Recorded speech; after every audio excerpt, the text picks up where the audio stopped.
সবাইকে জয় যিশু। প্রভু যিশুর মহিমা হোক।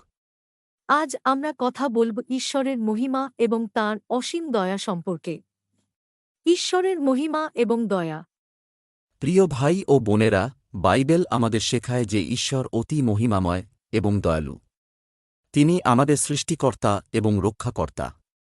বাইবেলের অনেক স্থানে আমরা ঈশ্বরের দয়া এবং করুণার উদাহরণ পাই। দয়া এবং করুণা। গীতসংহিতা বলে, সারা পৃথিবী ঈশ্বরকে ধন্যবাদ জানাও, কারণ তাঁর দয়া আমাদের উপর অসীম এবং তাঁর বিশ্বস্ততা চিরস্থায়ী। ঈশ্বরের এই দয়া আমাদের জীবনের প্রতিটি মুহূর্তে আমাদের সঙ্গে আছে।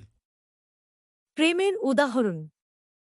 যোহন ৩:১-৬তে বলা হয়েছে, কারণ ঈশ্বর পৃথিবীকে এত ভালোবাসলেন যে তিনি তাঁর একমাত্র পুত্রকে দিয়েছেন, যাতে কেউ তাঁকে বিশ্বাস করলে নাশ না হয়, বরং চিরস্থায়ী জীবন লাভ করে। এই পবিত্র বাক্য আমাদের জানায় যে ঈশ্বরের প্রেম আমাদের জন্য কত গভীর।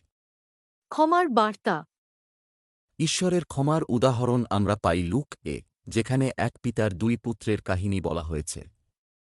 এখানে আমরা দেখি পিতা কিভাবে তার পথ হারানো পুত্রকে ফিরে আসার পর ক্ষমা করেন এবং আনন্দের সঙ্গে তাকে গ্রহণ করেন। এটি ঈশ্বরের ক্ষমার প্রতীক, যা তিনি আমাদের প্রতি প্রদর্শন করেন।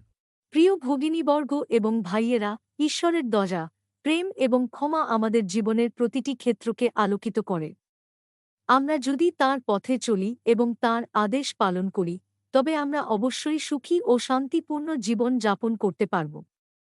ঈশ্বর আমাদের সবাইকে আশীর্বাদ করুন। আমেন। ধন্যবাদ।